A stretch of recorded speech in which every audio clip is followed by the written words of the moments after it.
Good morning, students, and a very warm welcome to all of you in this e-learning program.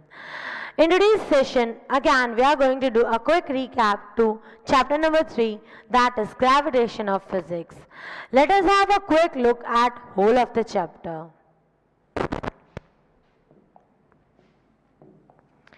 The chapter that revision we are doing is chapter 3, gravitation.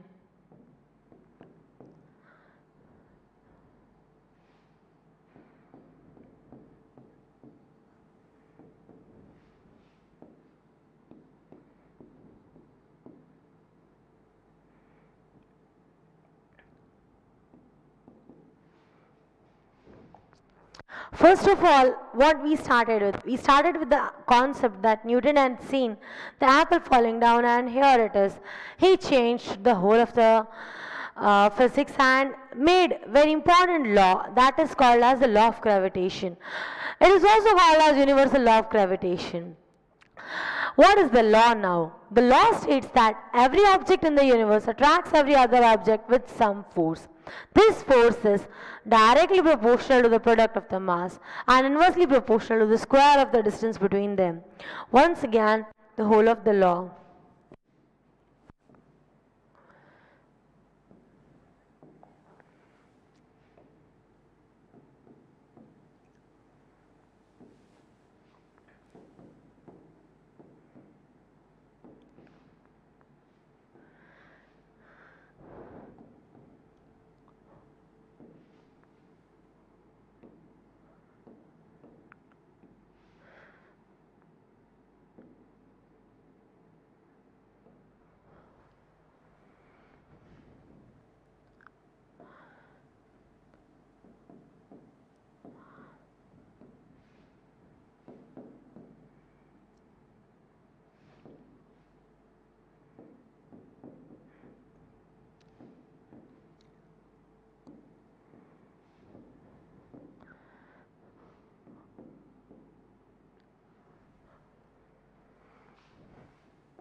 This is very popularly known as universal law of gravitation.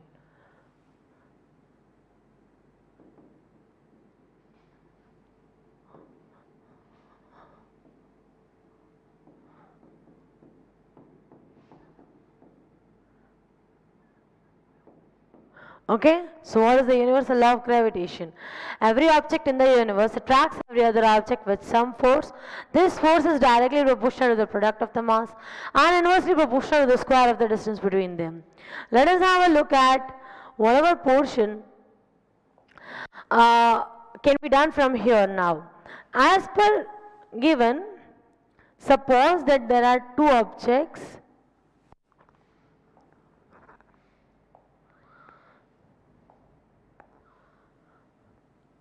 Object 1 and object 2. This is having mass m1, this is having mass m2. Between them, their centers, the distances are. So, what is clear? It is clear from directly proportional to the product of the mass. That means F is proportional to m1, m2. Inversely proportional to the square of the distance between them. F proportional to 1 by r square. So what can you say together writing these two equations? Once again, directly proportional to product means multiplication of the mass. Inversely proportional to means 1 upon proportional to square of the distance between them, their centers. If the distance between their centers is r, then square of it is directly proportional to. Together if you write 1 and 2,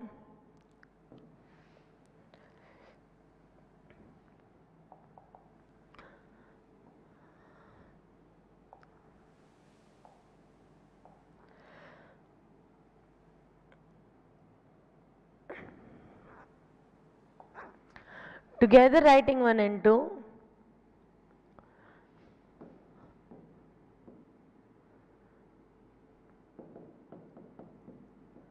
what do you get? F proportional to m1 m2 by r square. If you remove the proportionality sign, what it will become? F is equals to g m1 m2 by r square. What is g over here? G is universal gravitation constant,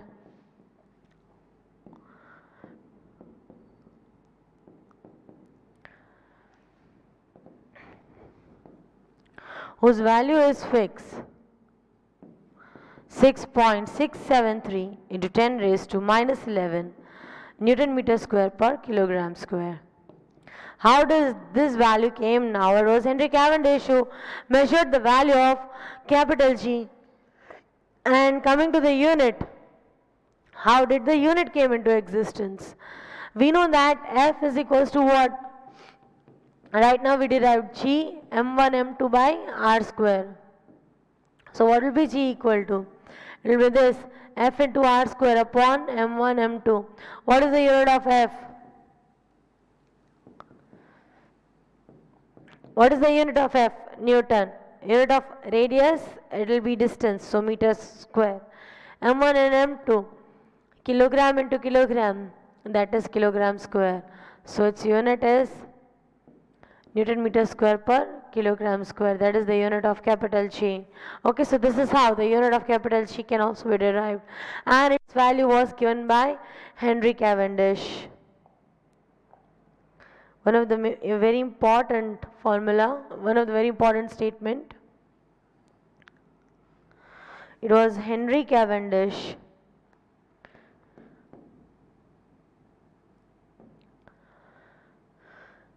who measured the value of capital G.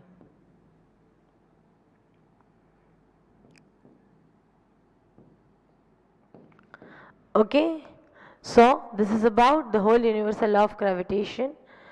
You may note it down quickly, then we'll move further on the next particular part, that is the significance of universal law of gravitation, where it is helpful. We are able to move properly, the earth is able to rotate properly around the sun, then the tides and ebbs are produced, that is all because of gravitation.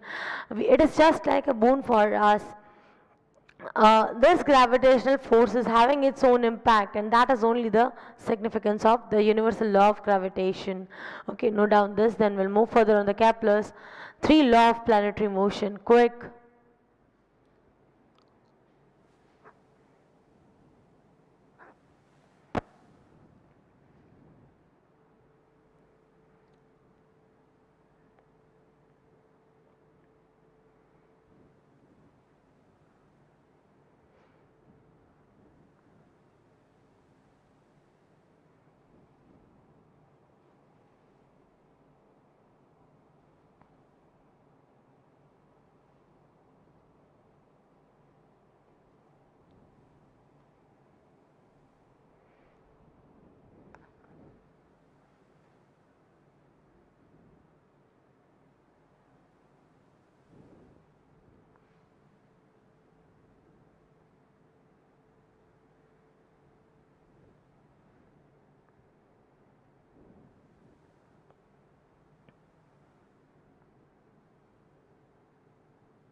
Quick, this is the key part of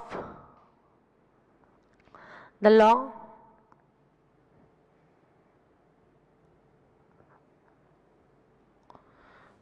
This is object A, this is object B.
Chalo be quick.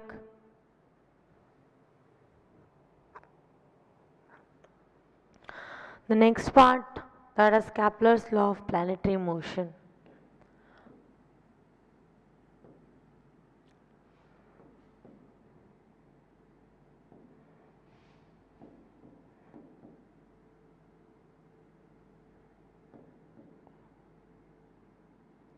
What did Kepler did? Kepler said that all the planets, he gave three laws, and among them the very first one is this.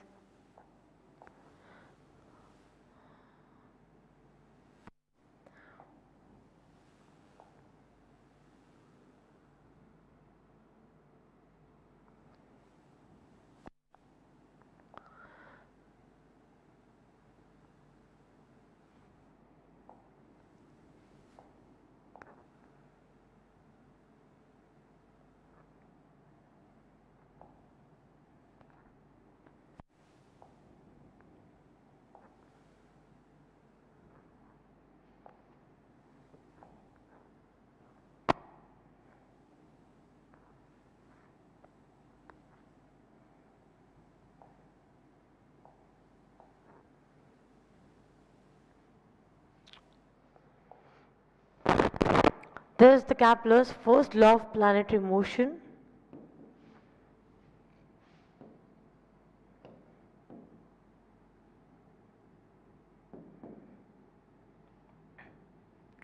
Which states that all the planets move around the sun in an elliptical orbit.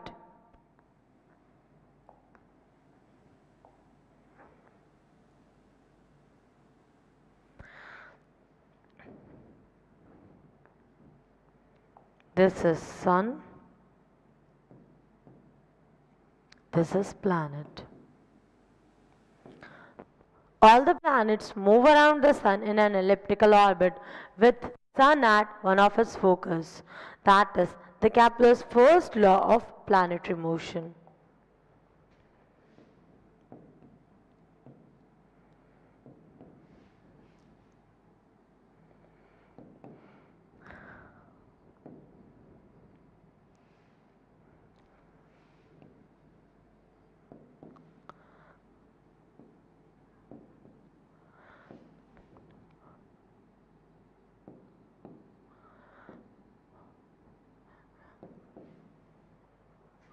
With sun at one of its focus.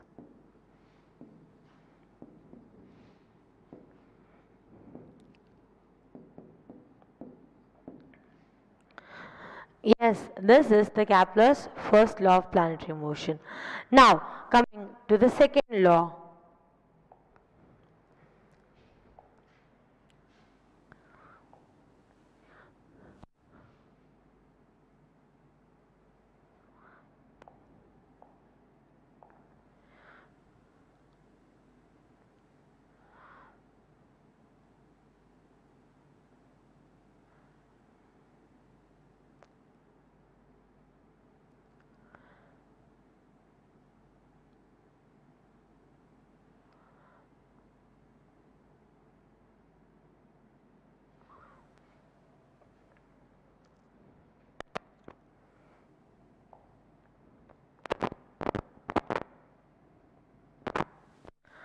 These are points.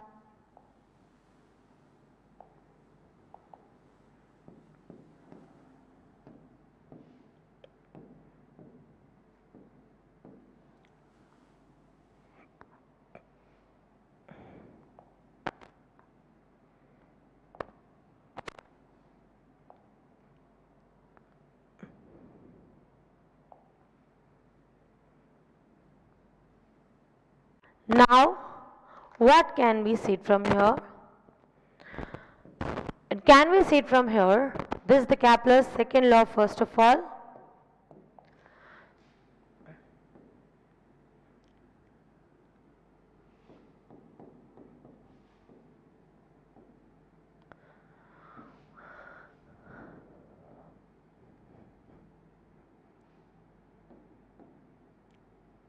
What does the Kepler's second law states? It states that area swept by the planet in equal time interval is equal.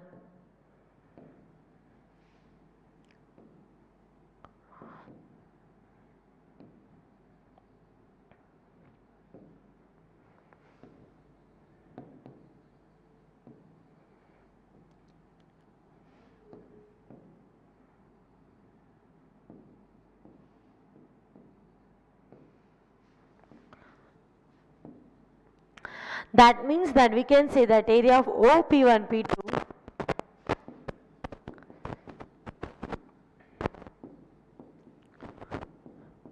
is equal to area of OP3, P4.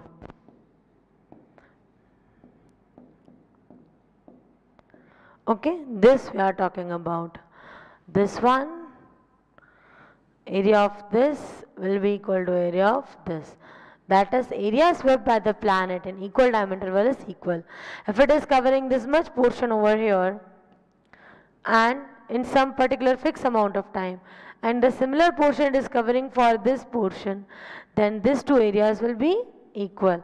That is said by this Kepler's second law of planetary motion. What does the first law states? First law states that all the planets move around the sun in an elliptical orbit with sun at one of its focus. Next is, what does the Kepler's second law of planetary motion states? It states that area swept by the planet in equal time interval is equal. Coming to the third law of planetary motion.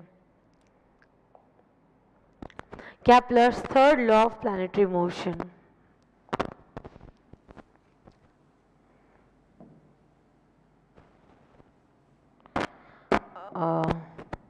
This one only.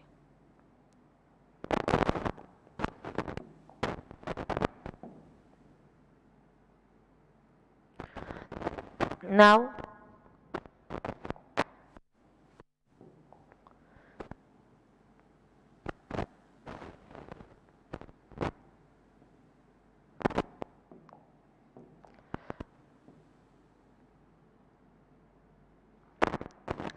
Now, what does the Kepler's third law of planetary motion state?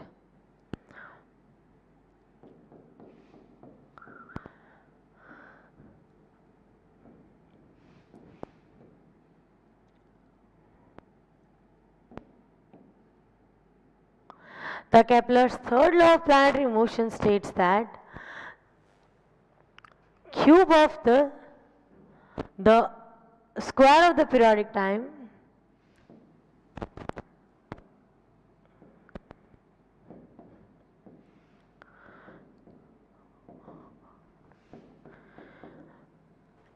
is directly proportional to cube of semi-major axis.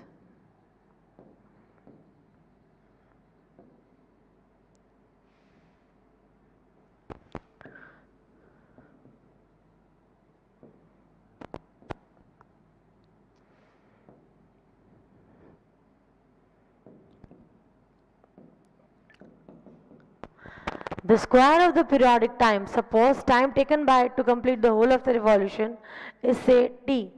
Square of it is directly proportional to cube of semi-major axis. Let us say semi-major axis is this.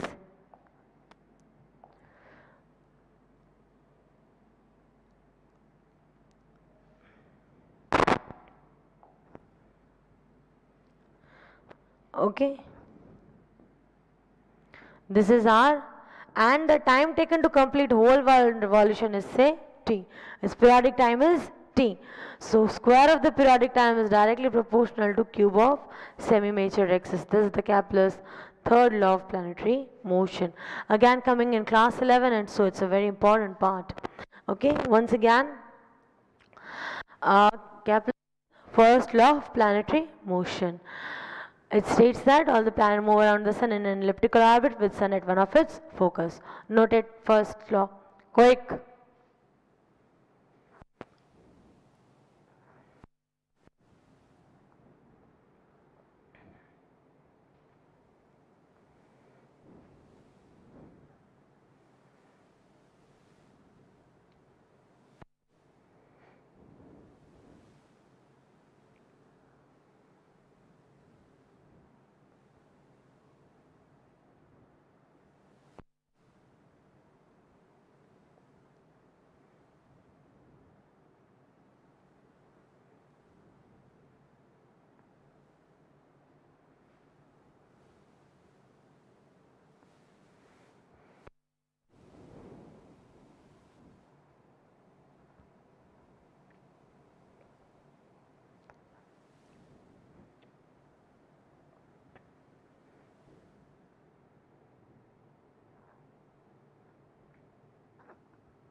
Second law.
Third law.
Be quick.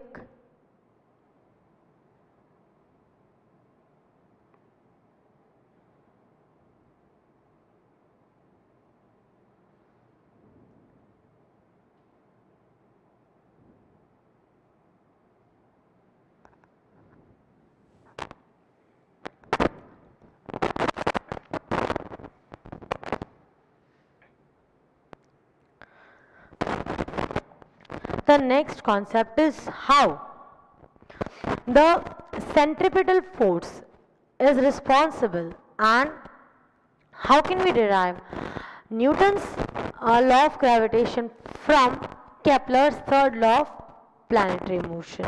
So here it is.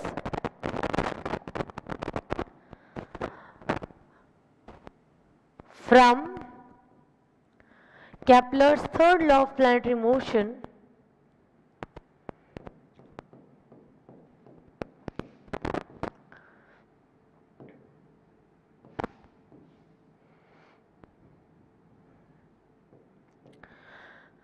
we have to derive what?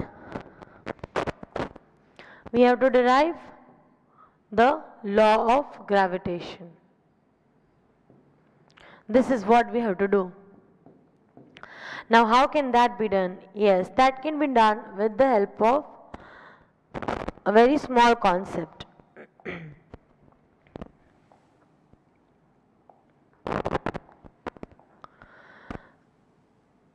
The concept of centripetal force.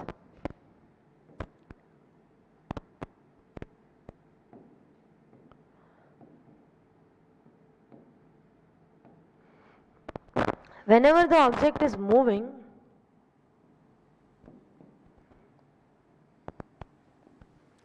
with velocity v,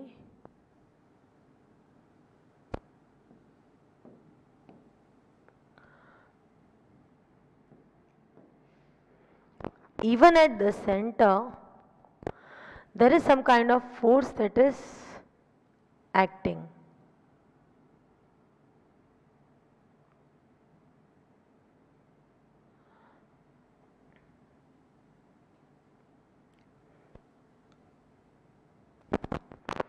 Always towards the center there is a force acting.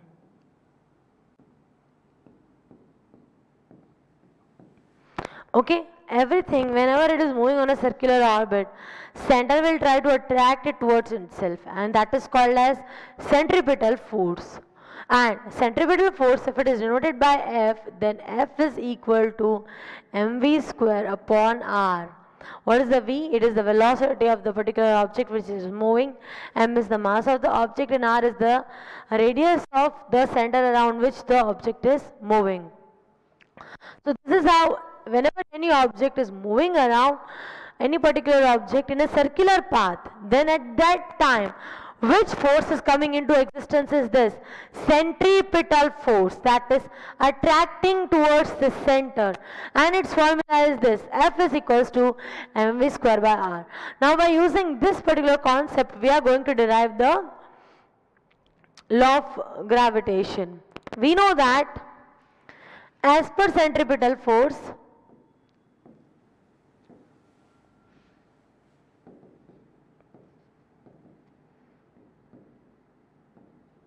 we know that F is equal to mv square by r. But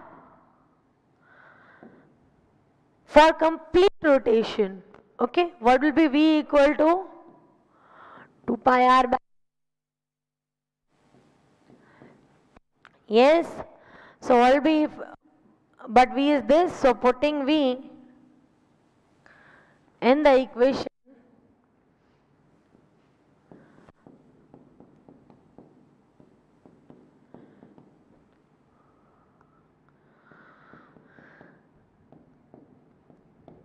what will we get? We'll get over here, you can see what we are getting.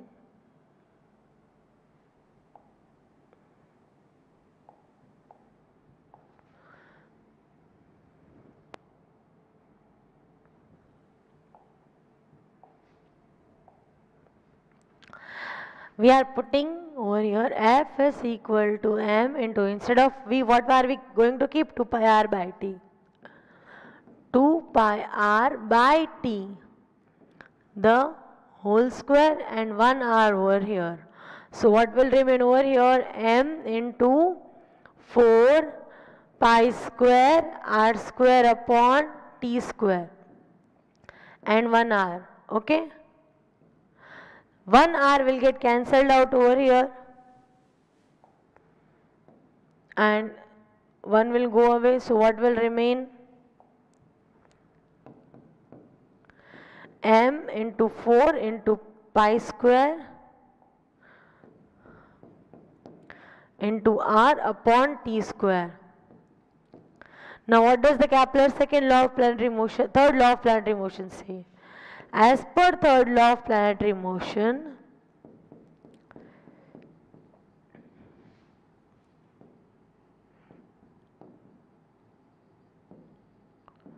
what will you get over here? Instead of t square is equal to what? It is k into r cube. So let's put over here f will become what? M into 4 into pi square into r upon what is t square? K into r cube. So 3 times r. So what will happen over here? Over here the r will get cancelled out and what will remain is this 4 pi square, 4m pi square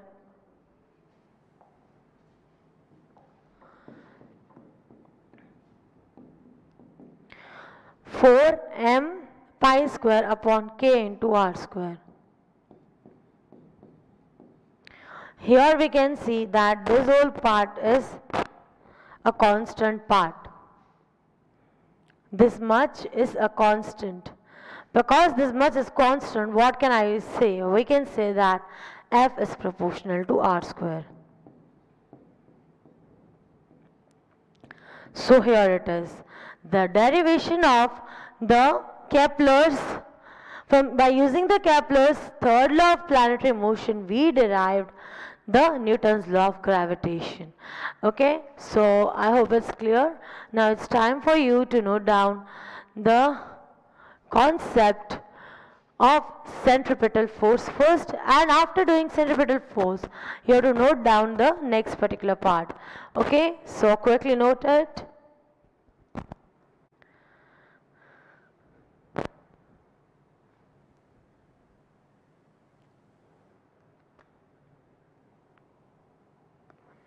So quickly note down this centripetal force. I hope it's noted. Now, okay, this is over. The next one over here. Chalo, be quick.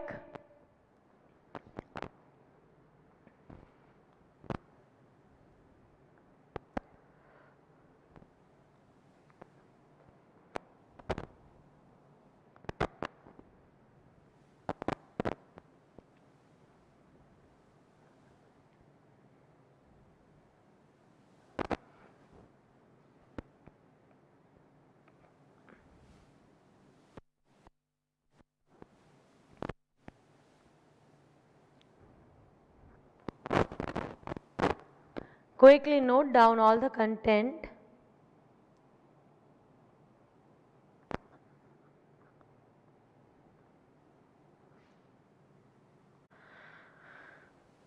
Now be quick.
Be fast.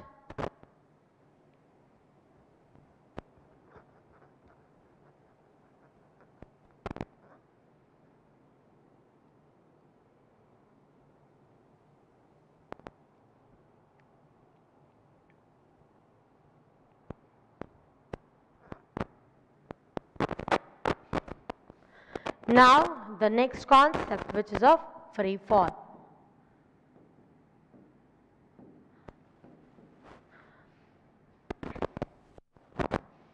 For free fall, we have done the numericals also.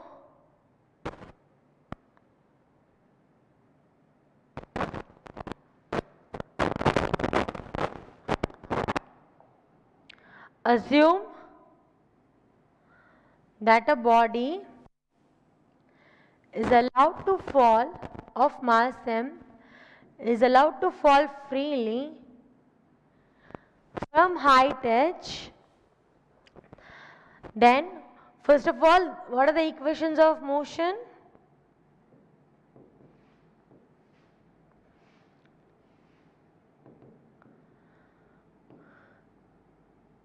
They are this: V is equals to U plus At.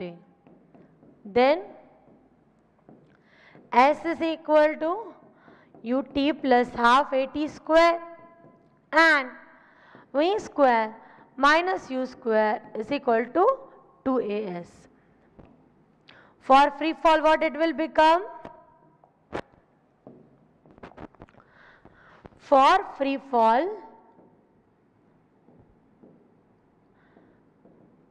what it will become? V will be V only, U will be 0, and what will be the acceleration? A will be g and S will be h. So put it over here. What will you get? The first equation, V is equal to gt. Second, if you will put U 0 over here, what will become? H is equal to half into gt square. U will become 0, V square is equals to 2gh, or even V is equals to under root 2gh. This is how the three equations of free fall will get transformed. Okay. So again, very important part, that is free fall. Note down quickly, fast.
So I hope that you are clear with all the part of the revision that is done today. Only half of the portion is done today.